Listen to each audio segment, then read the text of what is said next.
Après un vol de nuit sans problème, je suis arrivé à Rome vers les 11h, 11h30 le matin. J'ai été à l'hôtel où j'avais déjà réservé ma chambre par Internet. Première surprise, pour 7 jours, pour les 2 premiers jours, je devais aller dans une annexe un peu plus loin, qui est dans le même quartier. C'est pas ça le problème, mais c'était pas l'hôtel que j'avais choisi avec la chambre. Moi, c'était beaucoup plus joli, mais j'ai accepté pour les 2 premières nuits. Bon, maintenant que c'est réglé, les tendances, là, je vais passer 2 nuits. Mais il faut dire, moi, j'avais hâte là, d'aller me promener, déambuler dans ces petites rues, d'aller voir, sentir la ville. Et puis, le quartier que j'ai choisi, hein, c'est tout près du marché le plus ancien de Rome. Et puis, je l'ai choisi pour plusieurs raisons, dont la proximité de 2 stations de métro. Et puis, il y a un boulevard avec de nombreux autobus qui vont dans tous les quartiers, dans toutes les directions de Rome. Et puis, l'aspect de la vie. Hein, c'est un marché public dont on vend en particulier tôt le matin, des fruits, des légumes, des poissons. C'est super intéressant. Et puis le soir, ça s'habille complètement différemment.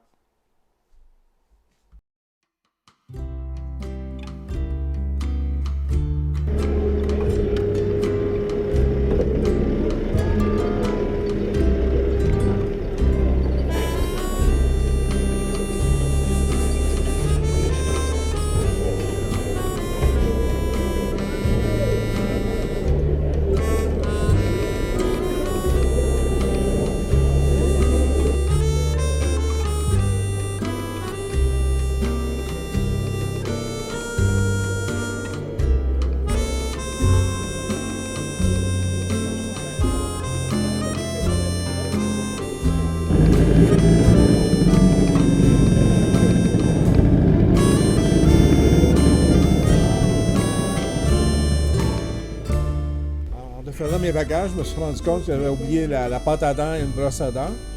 Et puis, voilà. Et puis, je n'ai pas pu m'empêcher de m'acheter une petite bouteille de vin, évidemment, là, italienne. Et à mon retour dans ma chambre, là, prendre un petit verre le soir. Et un peu plus tard, vous allez voir, je vais arrêter dans une autre épicerie pour m'acheter. Moi, j'aime bien avoir des fruits comme des clémentines, un peu d'arachide aussi pour le lendemain, parce que quand je pars tôt le matin, après le déjeuner, c'est assez rare que j'arrête. Là. Je marche une bonne partie de la journée. Et puis, si la fringale me pogne, ben, j'arrête dans un parc et puis, tout en regardant le monde, je mange mes clémentines et puis ça va.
Comme je le disais, nous sommes toujours arrêtés dans des marchés publics, marchands de rue ou une épicerie pour acheter des fruits.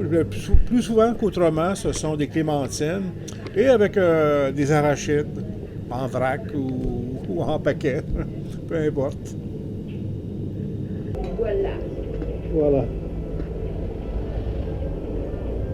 This is caffè latte. Ah, excellent. Café latte. What kind of coffee you took the morning? The morning. At what time open? No. No, no. Ma tu parli spagnolo? No, francese. Un po' di francese, dai. Ah, ok. Io j'ai compris un Canada. peu de français. Ok. Est-ce que tu... Le matin, quel café vous prenez le matin? Caffè espresso. Espresso. Oppure cappuccino in Italia. Le matin aussi? Sì. Avec le breakfast, Yes. avec le déjeuner. Croissant et cappuccino. Ah, ok. Et dans l'après-midi? Après-midi un fruit o sandwich. Et quel café? Caffè tutti i giorni. Putain, je vais checker ça, moi.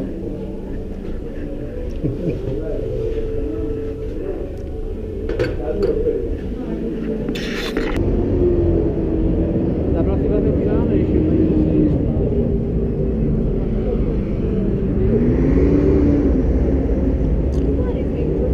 Rome est connu pour ses fontaines publiques de toutes sortes de dimensions.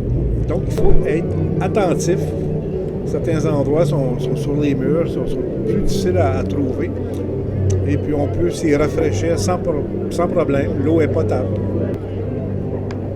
Le soir, au retour d'une marche, le marché public, et comme par enchantement, toutes les traces de la matinée, de la journée sont disparues et arrivent les musiciens, les conteurs, les jongleurs, une animation complètement différente. Vraiment, vraiment intéressant.